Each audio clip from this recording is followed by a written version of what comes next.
Welcome top news today. When President Trump spoke by phone with Sen. Richard J. Durbin around 10:15 a.m.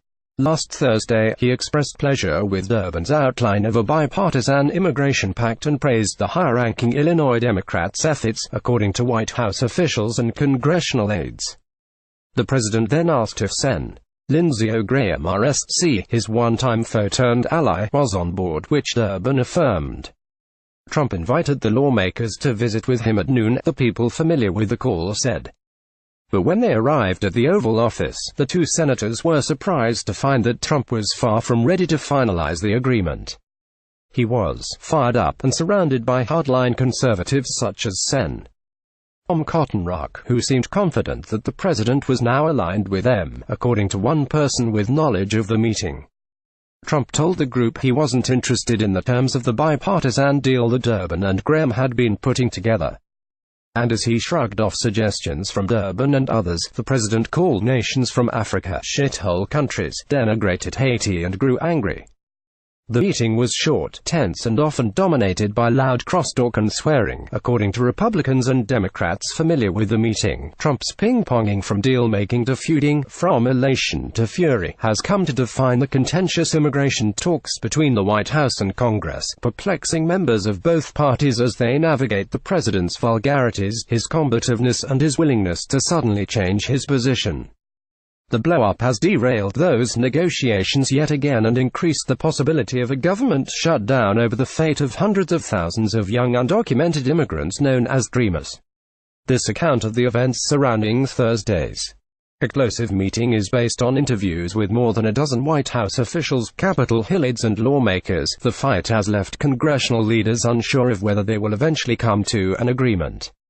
Some remain optimistic that Trump can be walked back to the political center and will cut a deal that expands border security while protecting those under the Deferred Action for Childhood Arrivals DACA program, which Trump has ordered ended. The president is indispensable to getting a deal, Graham said in an interview. Time will tell. Last Thursday was a critical moment in the stalled negotiations, revealing the president's priorities even as the discussion fell apart. Trump complained that there wasn't enough money included in the deal for his promised wall along the U.S.-Mexico border. He also objected that Democratic proposals to adjust the visa lottery and federal policy for immigrants with temporary protected status were going to drive more people from countries he deemed undesirable into the United States instead of attracting immigrants from places like Norway and Asia, people familiar with the meeting said. Attendees who were alarmed by the racial undertones of Trump's remarks were further disturbed when the topic of the Congressional Black Caucus (CBC) came up, these people said. At one point, Durbin told the president that members of that caucus, an influential House group, would be more likely to agree to a deal if certain countries were included in the proposed protections, according to people familiar with the meeting. Trump was curt and dismissive, saying he was not making immigration policy to cater to the CBC and did not particularly care about that bloc's demands, according to people briefed on the meeting. "You've got to be joking," one advisor said, describing Trump's reaction. White House Chief of Staff John F. Kelly was in the room and was largely stone-faced, not giving any visible reaction when Trump said shithole countries, or when he said Haitians should not be part of any deal, White House advisors said. At one point, Graham told Trump he should use different language to discuss immigration, people briefed on the meeting said. As Trump batted back the Democrats, he was urged on by Republican lawmakers. Rep. Bob Goodlatte RVA told Graham and Durbin the proposal would not fly, and he told the group they should instead embrace his more conservative bill. Durbin was not interested, White House officials said. After Graham left, he told associates that he was disturbed by what he heard in the Oval Office, according to people who spoke with him, and that it was evident the deal's antagonists had gotten to Trump. Graham and Durbin also told allies that they were stunned that the other lawmakers were present, and that Trump's tone seemed so different than it had been days or even hours before, according to people close to them. Graham declined to comment on the president's reported obscenity. He has told others in his circle that commenting would only hurt the chance of a deal and that he wants to keep a relationship with the president. There had initially been hope from the Thursday meeting. Trump had told lawmakers during a partially televised session 2 days earlier that he was flexible. "I'll sign it," he said Tuesday, of whatever bill was brought to him.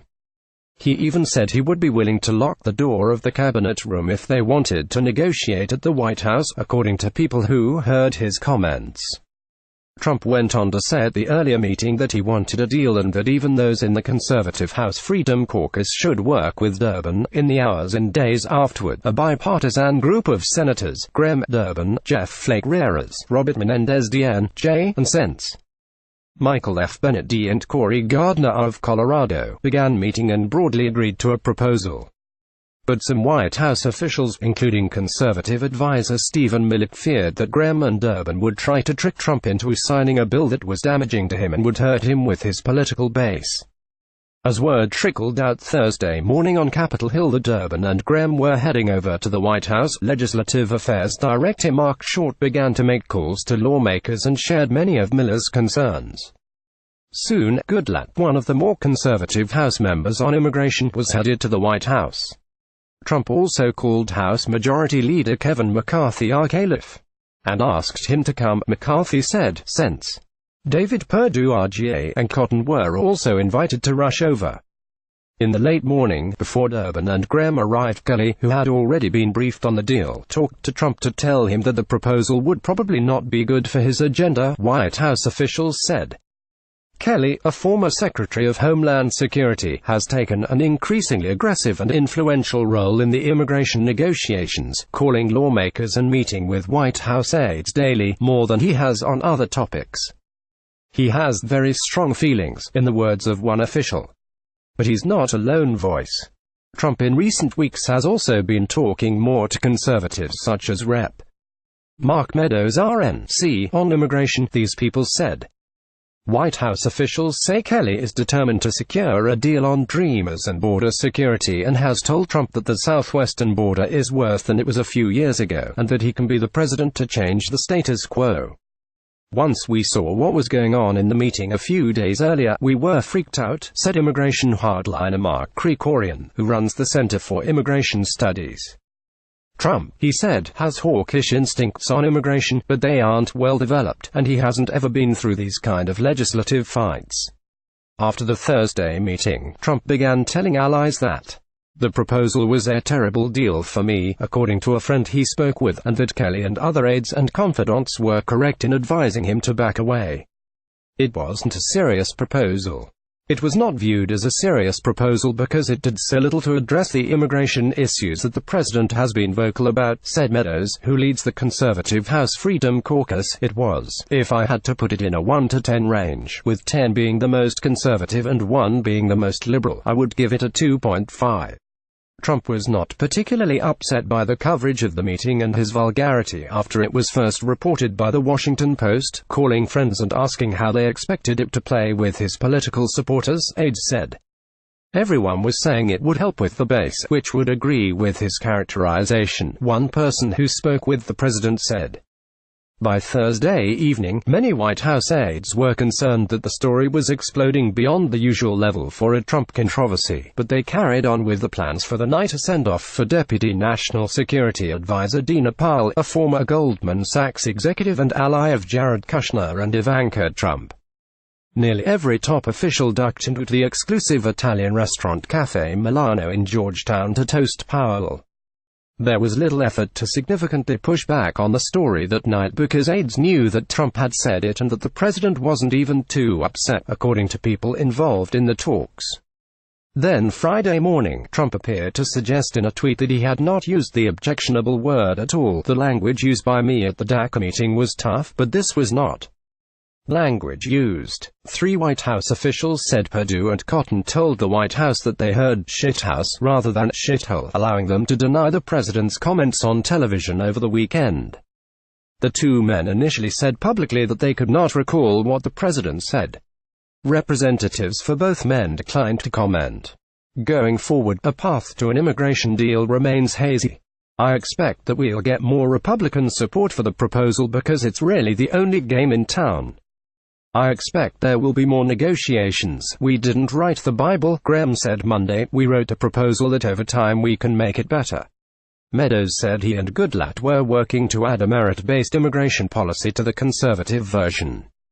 He said a majority of Republicans were not going to line up behind Graham and Durbin and should instead rally behind his proposal, which is unlikely to win support from Democrats.